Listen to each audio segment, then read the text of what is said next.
born from the golden legacy of Mukunda Jewelers. Porvi, grand opening at KPHP on November 1st.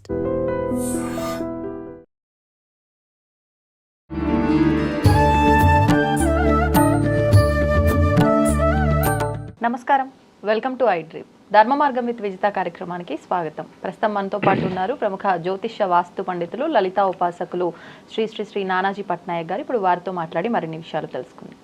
నమస్కారం అండి. శ్రీమాత్రే నమః. గురుగారు, కార్తీక మాసంలో మనం సోమవారాల్లో ప్రత్యేకంగా శివుణ్ణి ఆరాధిస్తాం.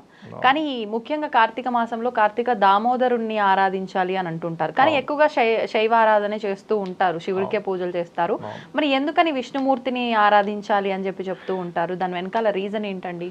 కార్తీక దామోదరుణ్ణే పూజించాలి, శివుణ్ణి ఆరాధించకూడదని కాదు.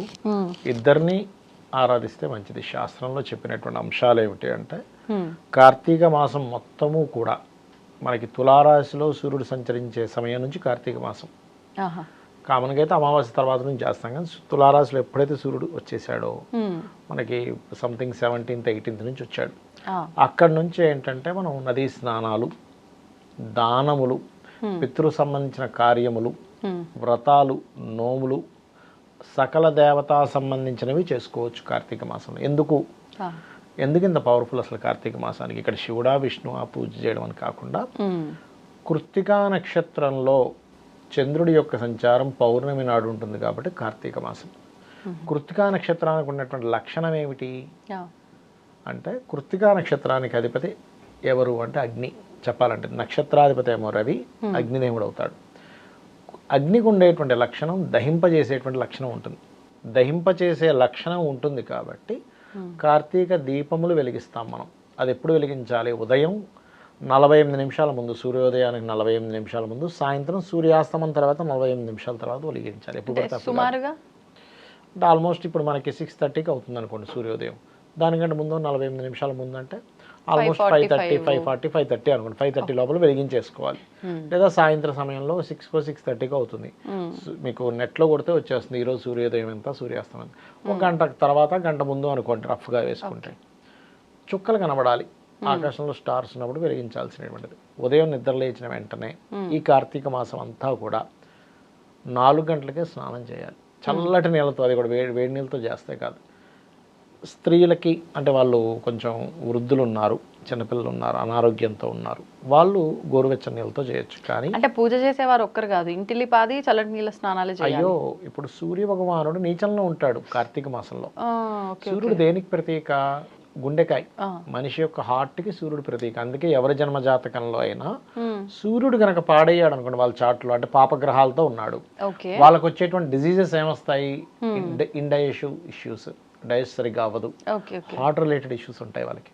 ఎనీ చార్ట్ మీరు తీసుకోండి, సూర్యుడు పాడయ్యాడు, రిలేషన్స్లో తండ్రితో సరిగ్గా ఉండదు, ఆఫీస్కి వెళ్తే బాస్తో సరిగ్గా ఉండదు. ఎందుకంటే సూర్యుడు అధికారులకు కారకుడు, తండ్రికి కారకుడు, డైజెస్టివ్ పార్ట్కి కారకుడు, మెయిన్ హార్ట్కి కారకుడు. అంటే మెయిన్ ఏదో మెయిన్ వాటికి దెబ్బతీస్తుంది. అలాంటి సూర్య భగవానుడు నీచంలో ఉన్నప్పుడు మీరు చల్లనీళ్ళతో చేస్తే, చల్లనీళ్ళతో మనం స్నానం చేయడం జరిగేది ఏమిటి అంటే, ఒక జల్ అన్నట్టు ఒక పులకింతలాగా వస్తుంది. నర్వ్స్లో ఏవైతే క్లాట్స్ ఏర్పడుతుంటాయో అవి క్లియర్ అవుతాయి చల్లనీళ్ళతో చేసినప్పుడు. హార్ట్ ప్రాబ్లమ్స్ తక్కువగా వస్తాయంటారు. అంటే సూర్యుడు తక్కువగా ఉన్నాడు, అప్పుడు సూర్యుడు చాలా నీచ స్థానంలో ఉన్నప్పుడు మీరు చేస్తే ఆ నీచ స్థానంలో గోచారంలో ఉండేటువంటి ఎఫెక్ట్ మీ మీద పడకుండా ఉంటుంది. అది ప్రధానమైనటువంటి కారణం కార్తీక మాసంలో మనం. ఇంకొకటి, కార్తీక మాసంలో వేడి నీళ్ళతో స్నానం చేస్తే కళ్ళుతో స్నానం చేసిన సమానం అంటూ ఉంటారు, అది నిజమా అండి? అంత ఏం కాదు, కానీ మెయిన్గా ఏంటంటే ఇప్పుడు ఒకటే సైంటిఫిక్ రీజన్ అయితే అది. ఇక రెండవది ఏంటంటే, మనకి ఏదైనా రోగాలు ఏ కాలంలో వస్తాయని మీరు కనుక డాక్టర్ని సంప్రదిస్తే, వాళ్ళకి చలికాలం, వర్షాకాలం ఎక్కువ రోగాలు వస్తాయి. అంటు వ్యాధులు ఇవన్నీ రావడానికి ఎక్కువగా రోగగ్రస్తుడు ఎవడవుతాడు? ఎక్కువసేపు నిద్రపోతే రోగగ్రస్తుడు అవుతాడు. నిజంగా సీరియస్గా ఎక్కువసేపు నిద్రపోతూ ఉండండి, ఏమి చేయక్కర్లేదు. 24 గంటల్లో మాటిమాటికి నిద్రపోతూ ఉండండి, ఖచ్చితంగా రోగం వస్తుంది ఆ జాతకుడికి. అందులో ఎక్కువ చలి ఉన్నప్పుడు ఎక్కువసేపు నిద్రపోతూ ఉంటే మరింత ఎక్కువగా వస్తుంది రోగం. అందుకని దాన్ని అవాయిడ్ చేయడానికి, మనలో ఉష్ణం పెరగడానికి, మనలో ఉన్నటువంటి ఆ యొక్క రుగ్మతలు తగ్గడానికి నరాలు ముడుచుకుపోతాయి. ఎక్కువసేపు నిద్రపోతున్నాను అనుకోండి, యాక్టివ్గా లేవదనుకోండి, మనలో ఉండేటువంటి నరాలు ముడుచుకుపోయి నర్వ్ రిలేటెడ్ ఇష్యూస్ వస్తూ ఉంటాయి. ఆ నర్వ్ రిలేటెడ్ డిజార్డర్స్ పోవడానికి సైంటిఫిక్ గాను మరియు కృత్తికా నక్షత్రానికి అధిపతి అగ్ని కాబట్టి అగ్ని సంబంధించినటువంటి దీపారాధన చేయడం ద్వారా మన యొక్క కర్మల్ని దగ్ధం చేసుకుంటున్నాం మనమే ఆ స్వామివారికి చేస్తూ. అలాగే దీపాన్ని దానంగా ఇస్తారు కార్తీక మాసంలో. బియ్యపు పిండితో కానీ గోధుమ పిండితో కానీ తయారు చేసి, ప్రధానంగా మనకు శాస్త్రాల్లో చెప్పినటువంటిది ఏమిటి అంటే ఆవు నెయ్యి లేదా నువ్వుల నూనె, ఇది ఫస్ట్ ఆప్షన్. వాటితో దీపాన్ని వెలిగించి ఆ దీపాన్ని దానంగా ఇవ్వాలి. దీనివల్ల 2 కారణాలు. ఒకటి ఫలితం ఏమిటి అంటే, ఒకటి నేను ఇందాక చెప్పినట్టుగా పూర్వజన్మ కర్మ దగ్ధము, రెండవది జ్ఞానం వస్తుందంట. అంటే దీపాన్ని కనుక దానంగా ఇచ్చినట్లయితే మనం అంధకారంలో ఉండిపోకుండా మనకి ఎటువైపు మనం ప్రయాణం చేస్తే మనకి బాగుంటుంది అనేటువంటి ఒక లైట్నింగ్ లాగా మనం ఇది పనిచేస్తూ ఉంటుంది, మన బ్రెయిన్ కానీ మన ఆలోచన విధానం కానీ. రెండవది కార్తీక మాసంలో ఖచ్చితంగా ఏదైనా ఒక తీర్థానికి వెళ్ళి స్నానం చేయాలని చెప్తుంది శాస్త్రం. మరొకటి కార్తీక మాసంలో కేవలం దేవతారాధనే కాకుండా పితృదేవతారాధన చేయడం. కార్తీక మాసంలో వీలైతే మీకు గనక స్తోమత ఉంది అంటే ఏదైనా హోమాలు యజ్ఞాలు చేసుకోవడం అద్భుతమైన ఫలితాలు వస్తాయి కార్తీక మాసంలో చేసిన దానికి.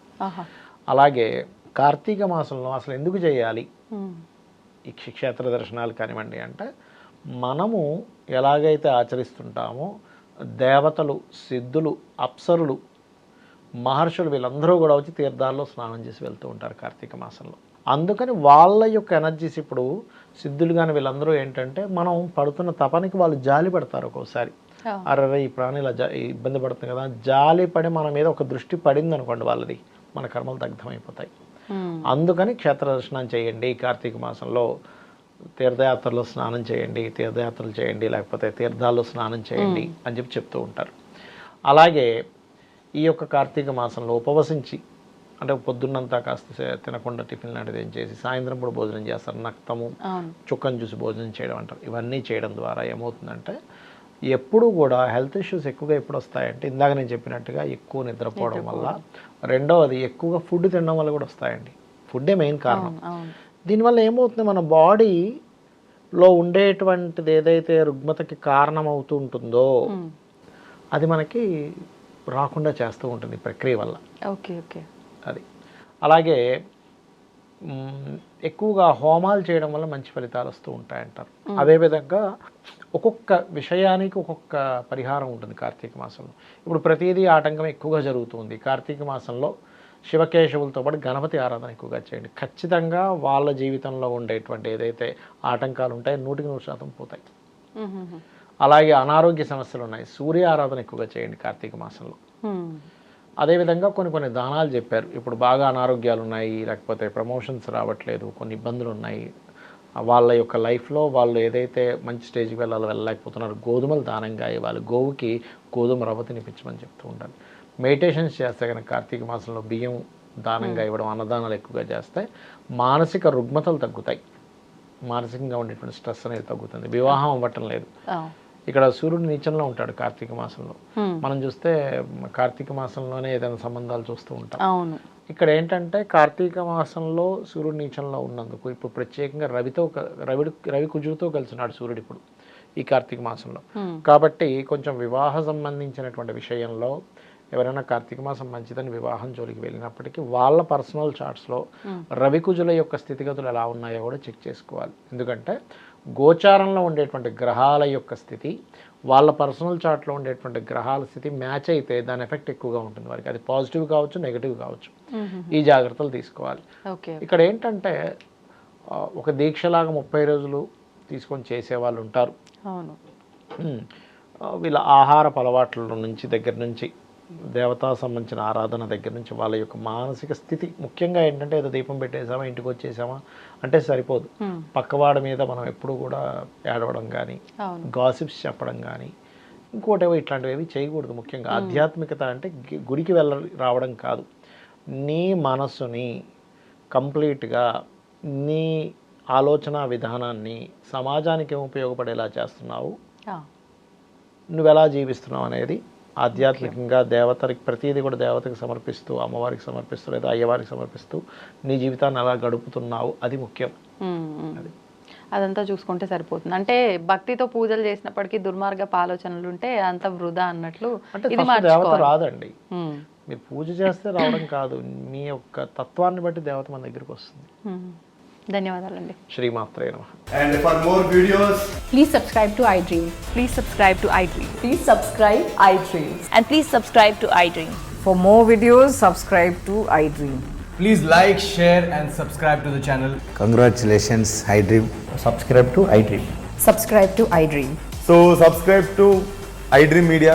iDream की iDream team अंदर की huge congratulations. Please subscribe iDream Media. Please subscribe to iDream. Subscribe iDream. Please subscribe to iDream. iDream అంటే నా కళల ఛానల్ను సబ్స్క్రైబ్ చేసుకున్న నోరు తిరుగుతలేదు, మీరైతే గంట గుర్తు కొట్టండి. For more such videos, please subscribe to iDream. Subscribe to iDream. Please subscribe to iDream. Please subscribe iDream Media. Please do subscribe to iDream. Please subscribe to iDream Media. For best entertainment and information, please subscribe iDream. And don't forget to subscribe to iDream.